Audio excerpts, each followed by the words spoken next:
Boston in the 18th century was a tight, energetic port town shaped by trade, conflict, and ideas that would help launch a revolution. The city grew along its winding shoreline, filled with busy wharves, crowded streets, and buildings that reflected a community trying to define itself in a changing world.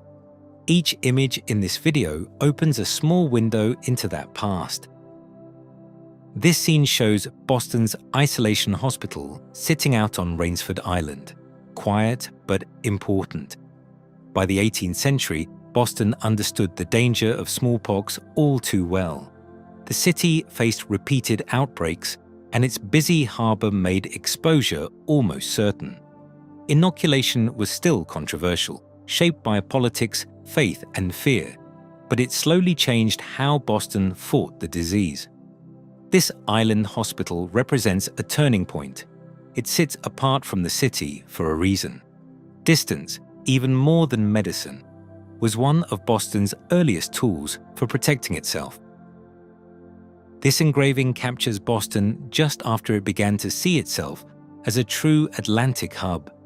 From the harbor, the town rises in a mix of church steeples, wharves, and tightly packed roofs, showing how quickly the shoreline filled with life and commerce. Ships crowd the water and hint at the trade networks that kept the city running. Nothing here feels quiet or provincial. Boston is busy, connected, and already pushing past its limits. Even from a distance, you can sense a place growing into its future, one sail at a time. This scene drops you right into the tension that shaped Boston on the eve of the Revolution. British warships fill the harbor, their decks crowded with soldiers preparing to come ashore. On land, the town feels tight and uneasy, its narrow streets packed with people watching the moment unfold.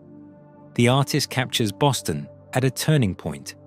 You can almost feel the friction building between the arriving troops and a population already fed up with imperial control. It's a snapshot of a city bracing for conflict, long before anyone knew how far the fight would go. This engraving captures the moment Boston pushed back in a way the world couldn't ignore. Under the cover of night, local men boarded ships in the harbor and tossed chests of British tea into the water. The scene feels tense but deliberate. You see figures moving quickly on deck, the tea chests breaking open as they hit the waves, and crowds gathering along the shoreline to witness the act. It wasn't chaos. It was a pointed message about control, taxes, and a government that wasn't listening. This night became a spark that helped drive the colonies toward open rebellion.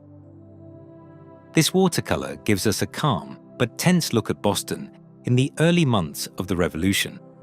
You're seeing the landscape from Beacon Hill, looking out toward Boston Neck, where British lines cut the town off from the mainland. The houses look quiet, almost peaceful, but that calm is misleading. Just beyond the horizon, thousands of soldiers were dug in after the Battle of Bunker Hill. Two figures in the foreground point toward the British positions, a reminder that everyday life and military danger sat side by side.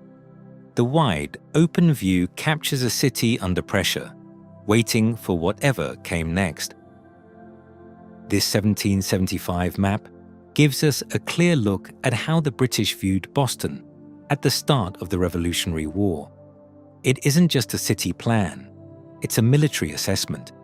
You can see the tight streets, the narrow peninsula, and the fortifications marked with careful detail.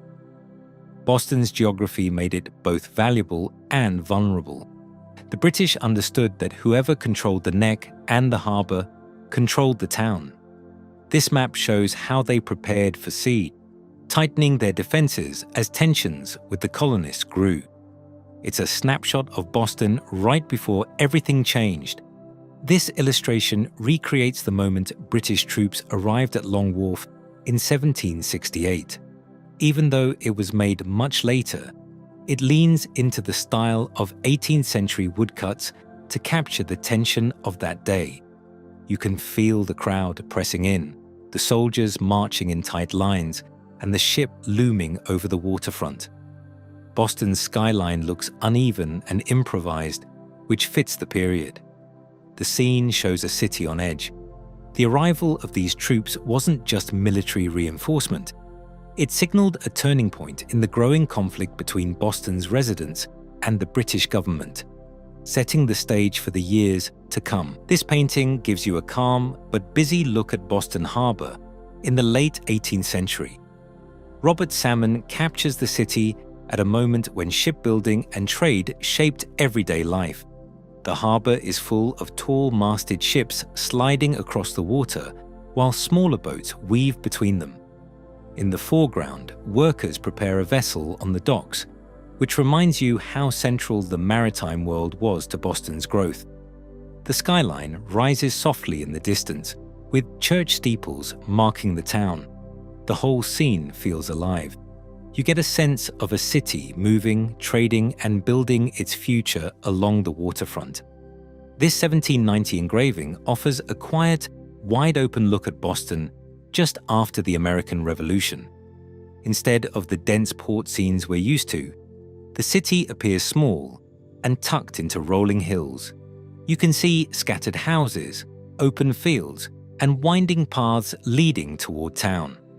A farmer and his animals stand in the foreground, which tells you how rural life still shaped the edges of Boston at the time. The engraving feels calm and reflective. It captures a young nation settling into peace and a city beginning to grow beyond its colonial past, one field and footpath at a time. This scene shows Boston at a moment when the new nation was still taking shape. The old State House stands at the center, its steeple rising over busy streets filled with carts, horses, and people going about their day. The buildings crowd close to the square, giving the area a tight, lively feel. It's the kind of view that reminds you how small and walkable early Boston was, yet how important this place was for public life. The image captures a city stepping confidently into the post-revolution era, using familiar streets and well-worn meeting places to build its future. This painting captures State Street at the start of the 19th century, when Boston was still a compact town built around its busy harbor. The old State House stands at the center, anchoring the scene the same way it had during the years leading up to the Revolution. The street is full of small details from everyday life. Horse carts move slowly through the square. People gather in doorways, and the buildings crowd in close, each one shaped by decades of trade and growth. It's a simple moment, but it shows a city shifting from its colonial past into a new, growing America.